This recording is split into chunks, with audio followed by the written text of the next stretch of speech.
Hi everybody, it's Rebecca, Virginia, and today I'm going to show you how to DIY a rustic wood Christmas tree using paint sticks. Here are the supplies you need to get started.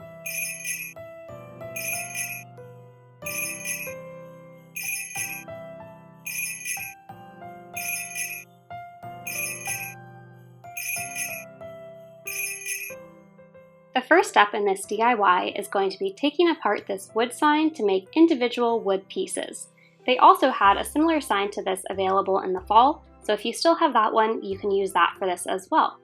If you don't have this sign, this is where you can use paint sticks, which we will be using later, or you could even use some wood rulers.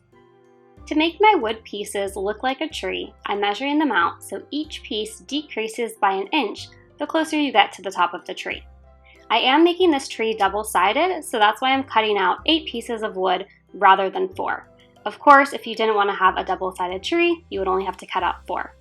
The bottom piece of wood I didn't cut, then the fourth piece I cut 1 inch off, the third piece 2 inches off, the second piece 3 inches off, and of course the top piece 4 inches off. I also filled in the 2 holes at the top with a little bit of spackle.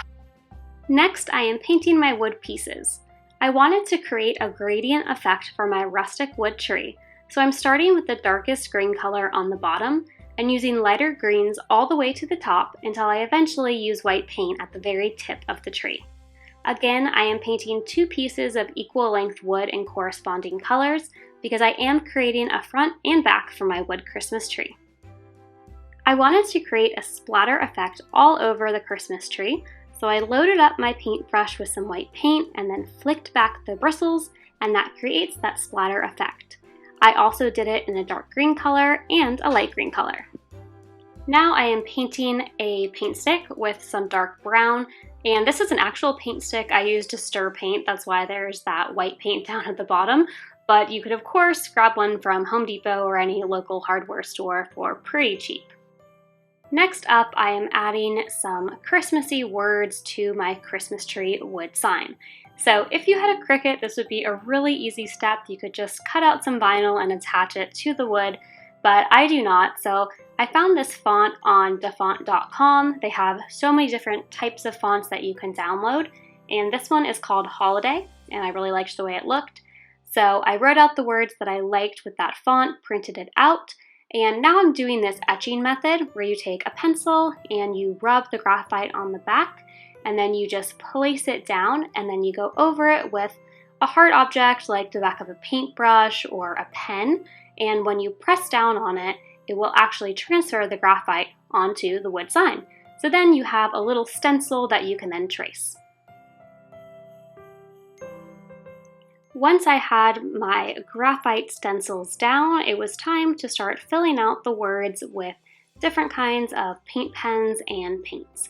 So for this one, which was Hope, I chose to use a black paint pen, and this is actually technically a glass writing pen. A lot of the paint pens are really thick and don't work for small projects like writing out letters, so I found that the glass markers worked really well. Then I am writing in actual paint and just using a really tiny paintbrush. I wanted the words on the sign to have lots of different colors on them, not just white or black. So unfortunately for me, that meant I had to use a tiny little paintbrush and paint. So it took a little bit longer than a marker or pen would have, but I really liked the final result of all the different colors on the Christmas tree.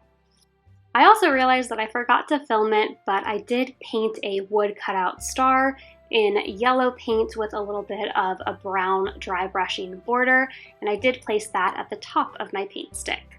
Now, I didn't measure out how far apart I wanted these wood pieces to be. I kind of just eyeballed it. It was a lot faster that way. So now I am just hot gluing these down and making sure that they're in place and look fairly centered and even all throughout the paint stick. If you only wanted to make your wood Christmas tree one-sided, you could skip this step. Otherwise, you're going to do the exact same thing on the back of the wood Christmas tree.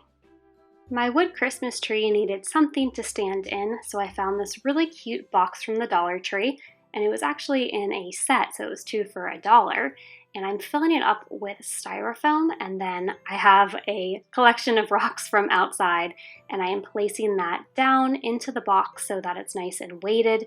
Otherwise, my wood Christmas tree would topple over because it needs something a little bit heavier to weigh it down. Then I took a larger piece of this styrofoam and I hot glued it to the top to seal the rocks into place.